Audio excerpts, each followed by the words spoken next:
Okay, so last week we looked at Stephen and his sermon that he was preaching. And of course, then the results of that were that they didn't take it so well, and they gnashed on him with their teeth to the point where they wanted to kill him and did kill him. Find that from Acts chapter 7. He gives up the ghost there in verse 60.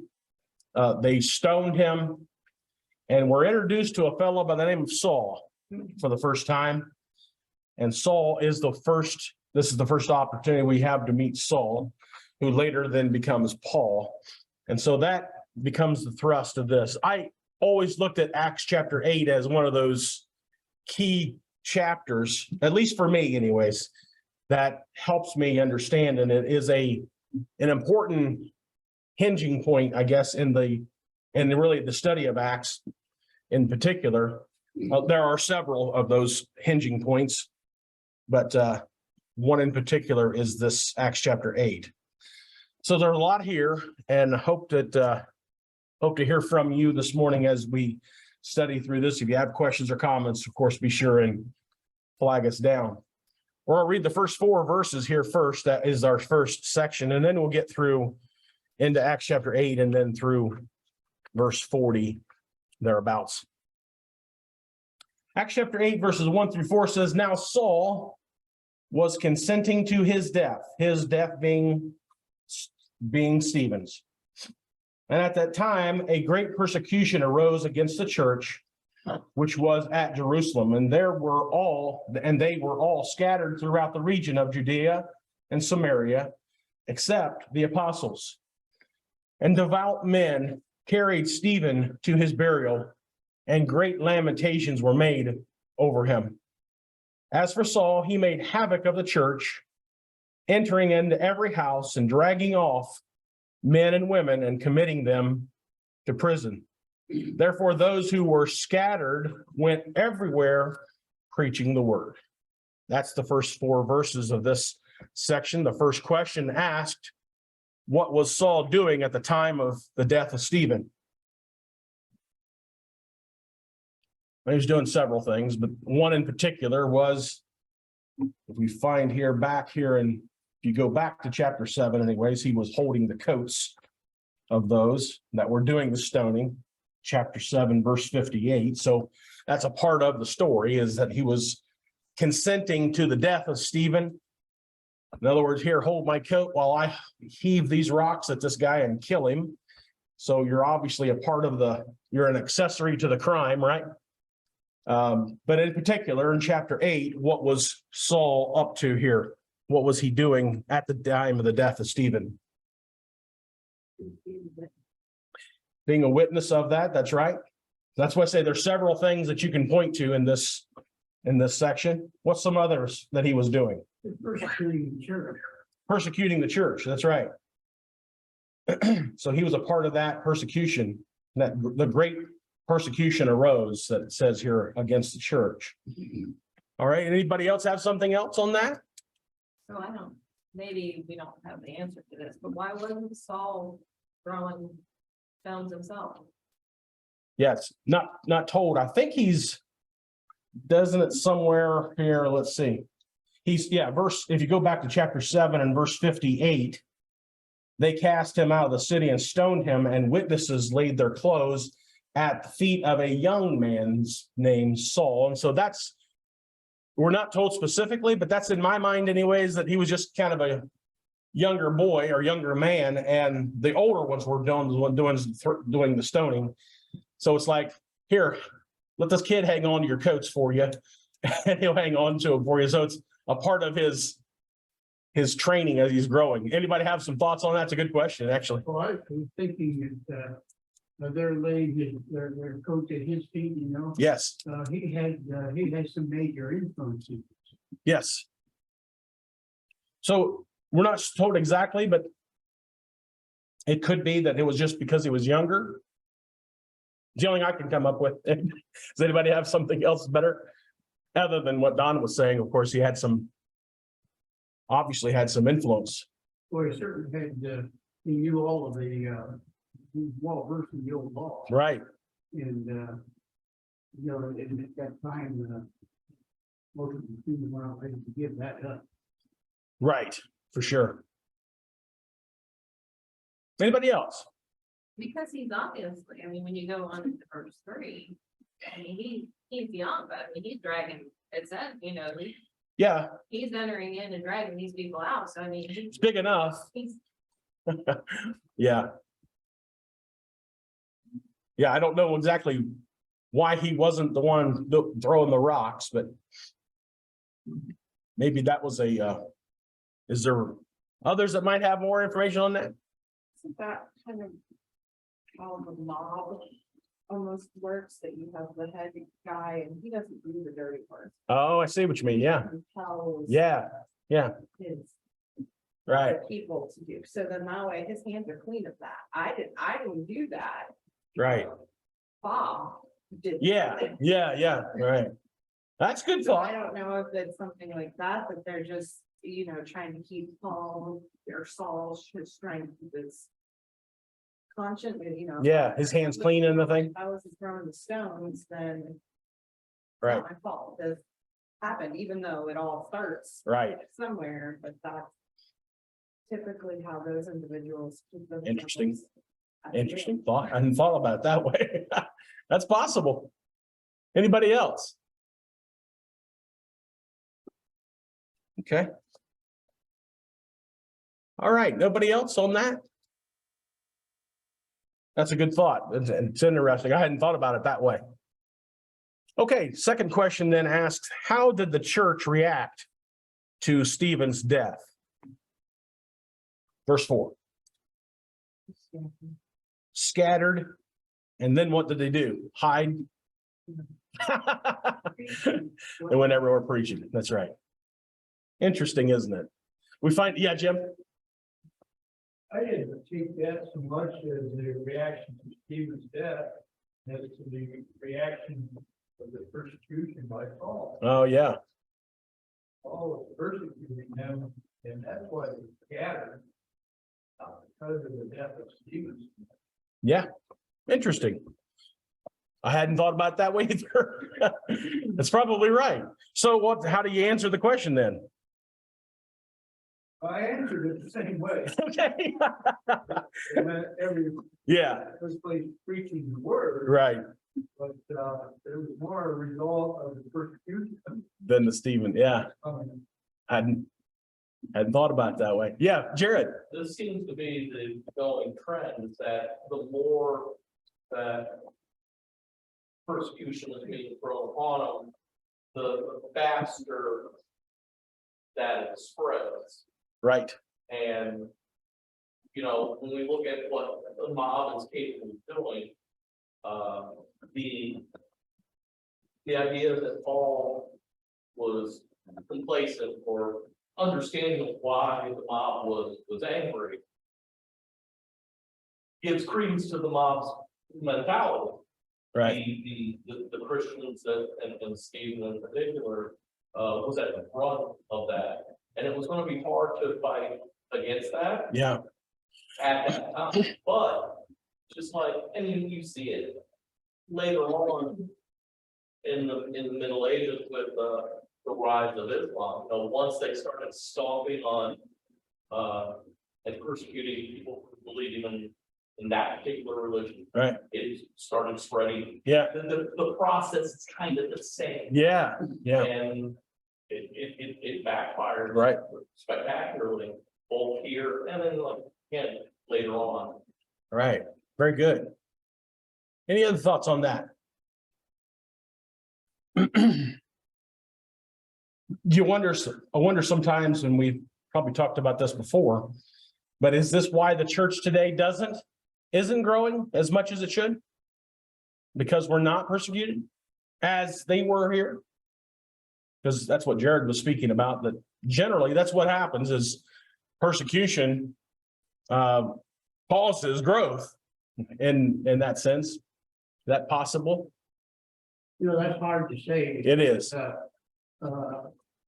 Under persecution, a lot of people go into hiding, Right.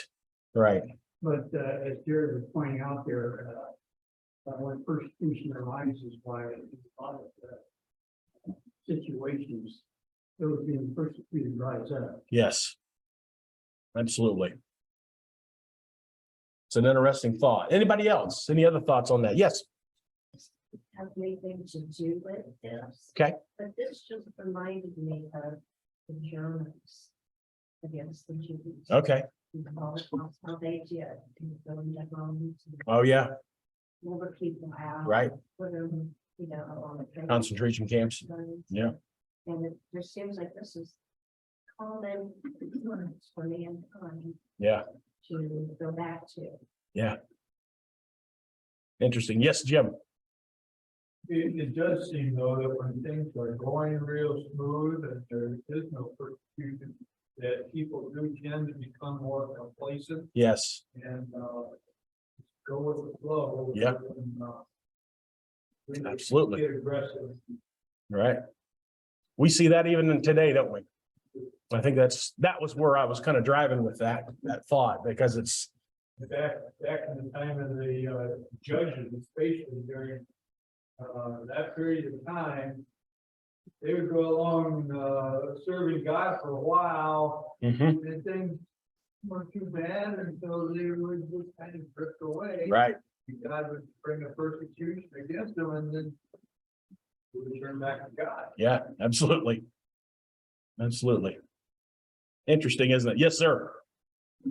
I think, you know, if we want to apply it to today, I think the biggest problem we have today is that the message has been muddled by other denominations. It's got something to do with it. You Yeah. know, us trying to live a proper Christian life, Yeah. have to fight against that. Other beliefs that, you know, claim to be Right. Christian, Right. and then maybe doing things that are counter to what we need. And Right. it gives a bad image. And so we're fighting against an image that we really don't have control over. Right. And because these other denominations who do maybe radical things that Yeah. are definitely not in the Bible get more press, Yeah. get more, you know, visually like stunning to what people see around them. Yeah. We have to fight against that. And so the struggle is actually almost an internal struggle within a Christian community. Yeah. to Be able to protect ourselves better. Right. And I think we're losing that fight. I think that's Yeah. why we struggle with it. And sometimes we have to unteach people and then teach them. And so it kind of, you know, as crazy as it sounds, you know, How do you do that? How do you? Yeah. When they're already set in stone. Yeah. And a first impression, you can't make a first impression more than once. right. Right. That's extreme. It's difficult. It is.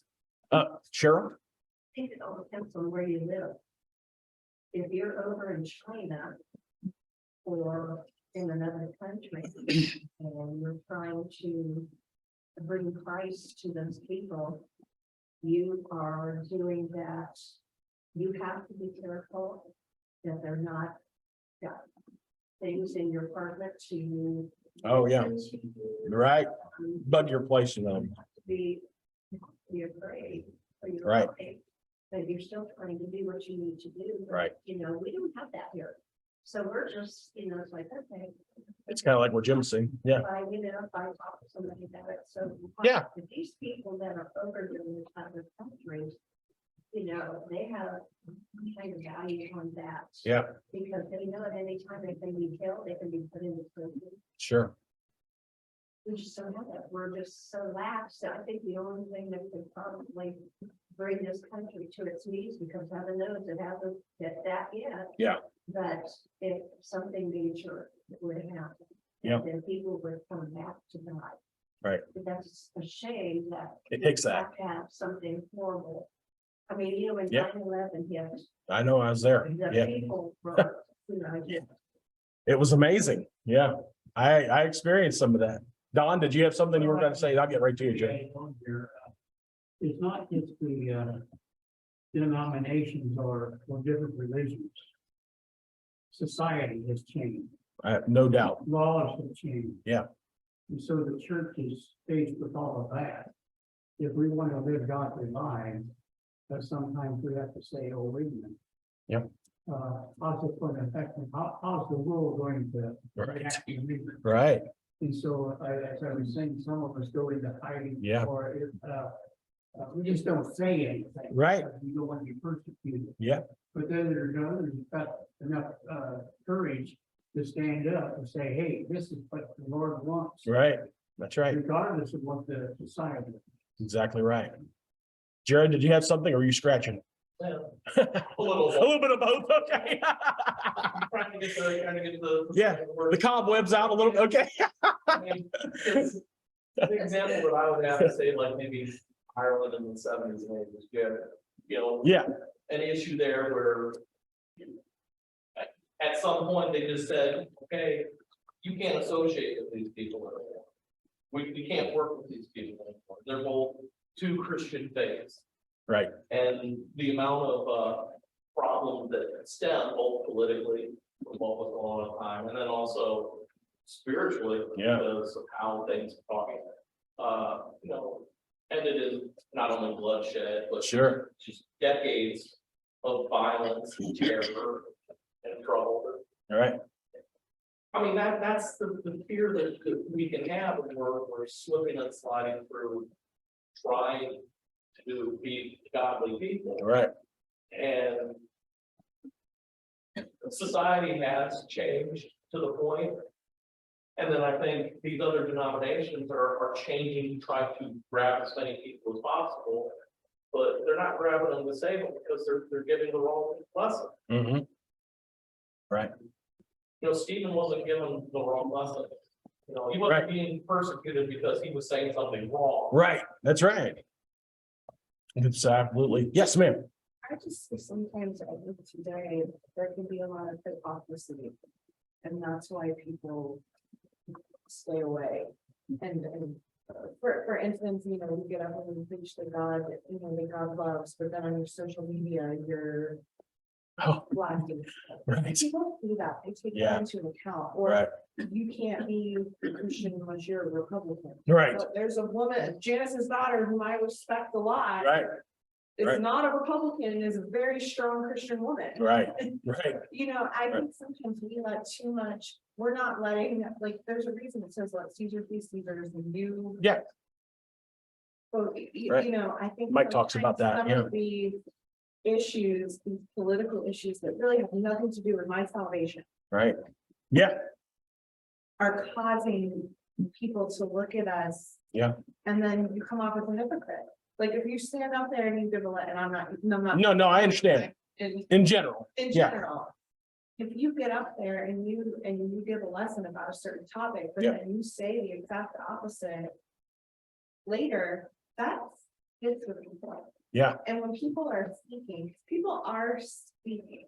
Right. I think that's I right. think that's Yeah. the part that people are speaking. But people can also pick out hypocrites Mm-hmm. really quickly. Yeah.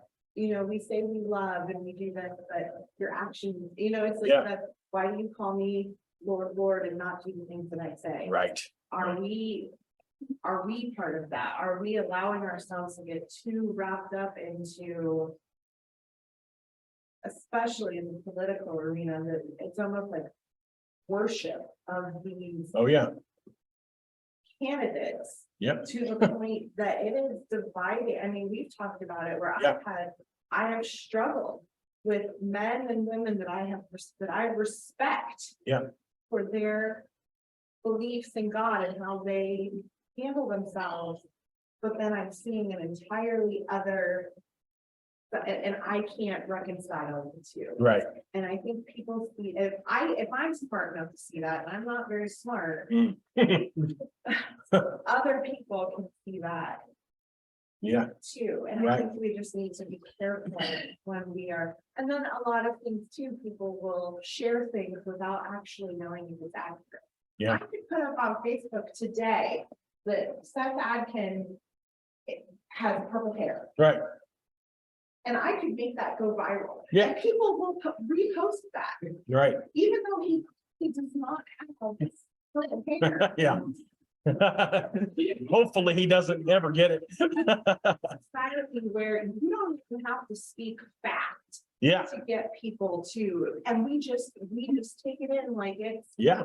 You say the wrong thing loud enough and often enough, people believe it, right? That's kind of that old saying, yeah. We just have to be careful that we aren't polarizing people Yeah. by getting too far into stuff that has absolutely nothing to do with our internal goal. Yeah. I think that's well said. Anybody? Yes, Don? Well, I was just thinking about some of the things we've been talking about here, and it's true. But one of the things, and I said this before, one of the things that really bothers me is maybe because of the different, because misunderstanding of scripture to according to different faiths.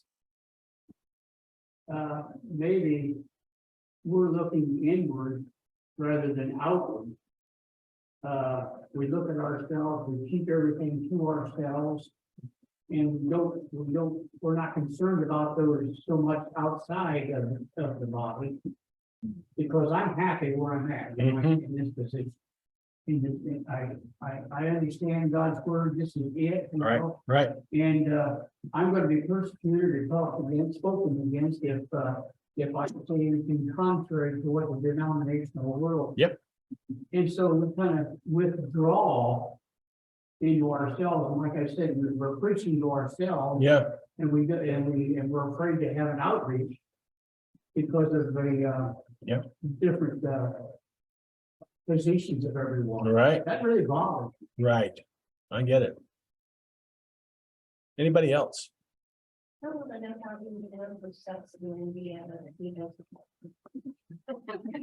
I can promise you I will never. I've done a couple surprise visits and I haven't seen purple hair yet, so.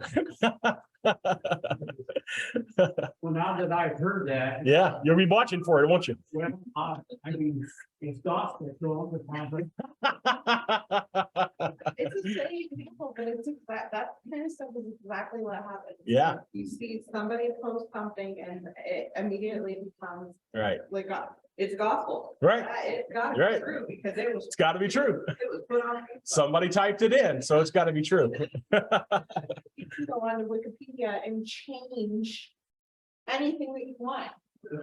Like immediately, I could go on today and pull up an article about the Declaration of Independence, and I could go on and type what I want until Yeah. somebody catches me and but it'll be there.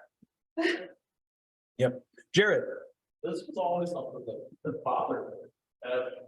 I used to read, you would read science fiction stories about manipulating reality. Oh, yeah. And, back in the 80s, I thought, man, that's a really weird concept.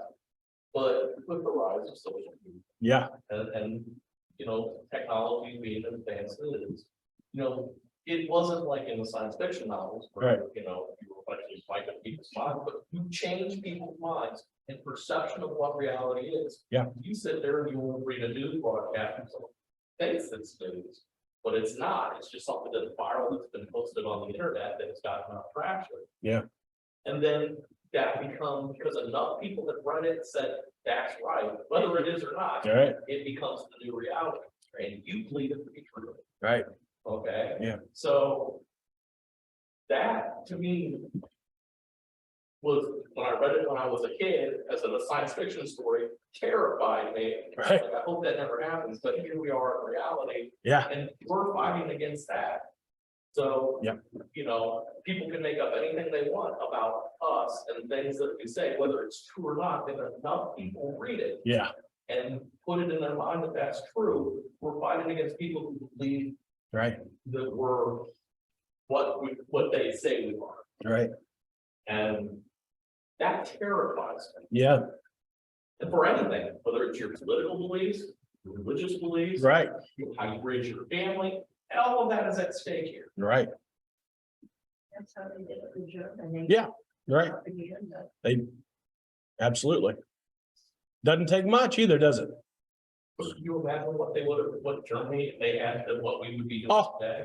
How they could control the narrative? Yeah, for sure. Terrifies. Yeah. Interesting. Anybody else? Society certainly has changed, no doubt about it. What are some things that society has changed in that causes us potential persecution do you suppose? When you think of a few? People don't want to be told about Jesus and God because then they have to be their consequences, are they? Yeah. With right anymore. Right. Yeah, nobody likes to be told they're wrong. You know, that's common. Yes, sir. Different ideas about how the world came to be, how we came to the point we are, and all that feeds into it. Those ideas have been allowed to gain more and more traction throughout this 200 and Right. long You mean the false ideas of how we came to be, you mean? right. Right.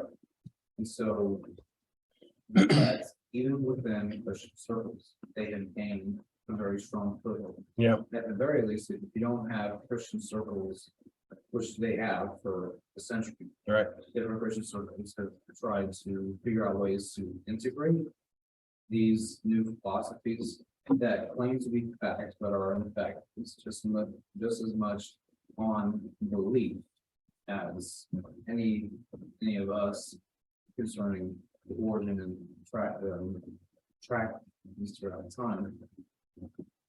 They claim that it's objective fact and that anyone who disagrees with them is automatically a kook. Mhm. So then a lot of the leading Christian thinkers who've actually been putting out material that gets disseminated and digested in a lot of these different groups made compromises. Uh-huh. Trying to shoehorn in these different ideas to make them scripture. But what ended up happening is they undermined the perceived authority of scripture. It was chipped away at constantly, year after year. And if you get rid of the authority of scripture, then there is really nothing to compel people to really take a Christian life seriously.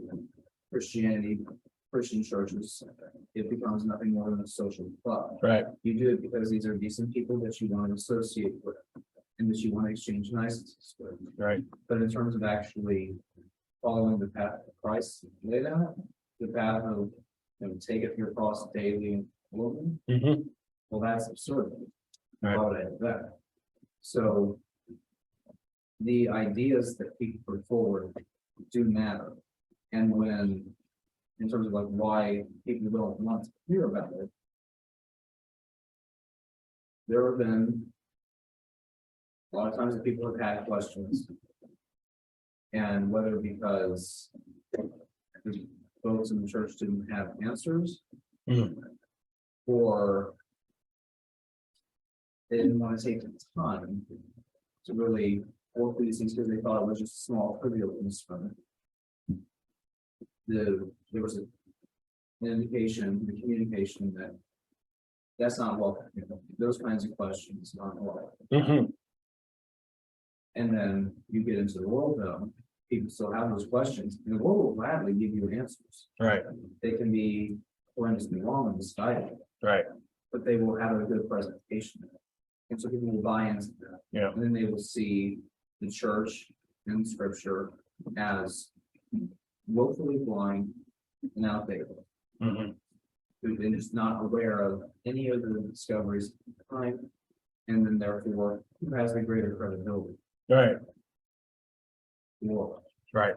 So a lot of people have actually been inoculated against any sort of Christian message for exactly the reason, which is also why you then see an irony of there are people who will convert from an agnostic viewpoint to Muslim because they're actually in different areas very aggressive in their conversion efforts, Mhm. but by and large, there's just a line pulling away from anything to do with anything Christian. Right. It's gone from embracing to kind of tolerating to now we are, as a general culture, trying to drive out. Right. And it all starts with those compromises on the authorities. Right. Yes, sir. Well, if probably the thing that was that still is the biggest struggle for me, being a Christian.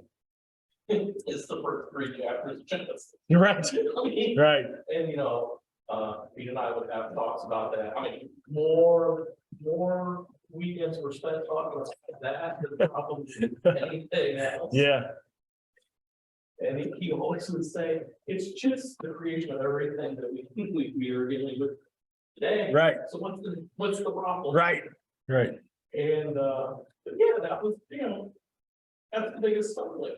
It still is probably, if I struggle with something, that's probably the biggest thing I struggle with. right, Just because of what I can observe, right, but then looking at it through worldly eyes, through the environment I see, but not taking a step back spiritually right, and looking at it through my spiritual eyes. right, And, to question is normal. sure, Hebrews chapter 11 seems to help me out yes, quite a bit when I struggle with that, but I Yeah. don't think that's the be all and all answer. And if I'm not continually looking at it daily, Yeah. weekly, monthly, yearly, Yeah. for the rest of my life, striving to figure out what right, is right, then I'm doing it wrong.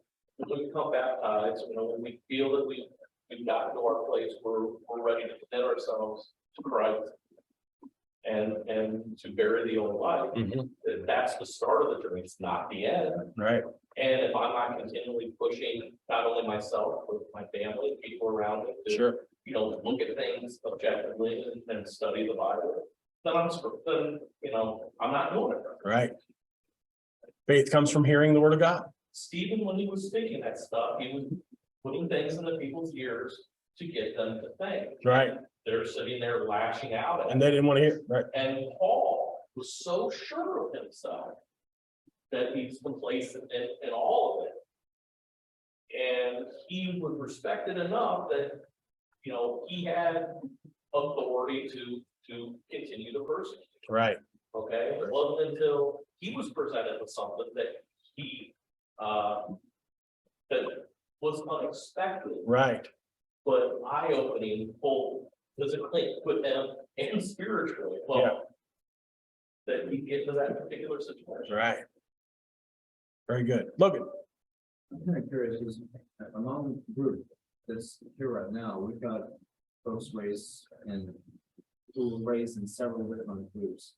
I'm curious to anyone who's willing to share how was that issue in Genesis 1-3, or even beyond that a little bit, but how was the beginning of Genesis handled in your circles growing up? Was it, some will talk about it, at least, and through it, but then there are no questions. You don't really delve into the challenges the world puts in. Some will try to answer the challenges of the world in certain ways, but was that way effective in your mind when you heard it? yeah, Jared. Biggest stumbling block for me was it set of 24-hour days. Oh, yeah, right, That was the thing that always, this would drive me crazy because, we don't work on God's time. right, And so there's interpretation. Pete was very adamant. It was, when you read that story, it needs to be relatable to us. So morning, night, first day, right, to tie it together, we need to look at it the way that we would look at a 24-hour clock, right, or at least that's how he interpreted it. right, That was something that was really, really hard to break. And mainly just because in the world, and if you look at geological scales and stuff like that, the accelerated time frame and Earth theory just kind of drives me crazy. yeah, That's just a personal thing. yeah, I get it. Amanda, I remember, I think several times growing up that because Eddie was super smart when it comes to science. Yeah. He would put together lessons about kind of this top, like how to prove the Bible with science, mhm, which I always thought was helpful. Growing up, it was I guess I never questioned it because the other arguments for it seemed even less logical. Yeah. Right, You know, the statistical probability of something banging together to create, it's, I don't understand. yeah, Being a numbers person and understanding this, like, that just seems way out there, far-fetched, right, but, and maybe that's something that maybe he can revisit again. Yeah. To right, speak for him. right, His perspective and his knowledge about how these things that are used in science against them do actually tie back to mhm, the Bible and how these other things that are brought, like the Big Bang, Right. or a black hole or a void. And right, he really did, I remember went through and explain, I don't know the specific details, but I just remember him going through and explaining scientifically how that really made no sense, and then comparing all of that. So putting it all together, and then Right. allowing you to kind of make your own yeah, yeah, decision, you know, he didn't put any sort of preconceived notion. Sure, I mean, I know what he stands for, so obviously. I Sure. do, but it was really kind of a refreshing mhm, take on, these are the arguments. Here's the scientific proof attached to these, and what I found was there really wasn't a lot of scientific proof. right, There was a lot of Theory, theory and right. conjecture, Right. but there wasn't concrete Right. proof. right, Whereas he was able to present proofs. right, For the possibility of creation. right, So that, I mean, that might be an interesting yeah, thing, but I just remember growing up, I don't know, I never questioned it. At least Right. I don't think they did, and mom. Yeah. Could answer that, or Dixie could probably answer that. 'cause Right. I went through 9 from the Bible classes. right. But I just remember. It's her fault, right, yeah, That made sense to me. yeah, If God could do all this other stuff, exactly, then why couldn't he just say, let there be light? Right. yeah, I'm with you. There was light. Yeah. That's kind of how I got it, same way. I didn't question it. Never even thought about questioning it. But I see that others have and will, yes, I don't know about anybody else. There's times when I read the word, there's things in there I do not understand, sure, and like all this science. Yeah. And stuff like that, but I just look at it like, God is telling me in his word what is important. mhm, And the rest of it, I just have to go on faith because, you know, he's not Right. going to put in everything in there. Right. Right, right. I have to just take it on faith. right, That it was his decision, he did what he needed to do, right, and I'm going to be a Christian, I need to come back to it. right. Guess in the grand scheme of things, I guess that goes along with what Cheryl's saying, does it matter if it's a 24-hour literal day or if it was a, a span of time? And like you say, like 1,000 years a day, or within 1,000 years, or within 24 hours. Yeah, Since it matters. right, I mean, right. I did what he did and then. Right. Time he. Right. felt was necessary. right, Well, in order to answer your question, what you have to ask then is, okay, if it is something other than what the plain reading within. Right. What do we lose? Yeah.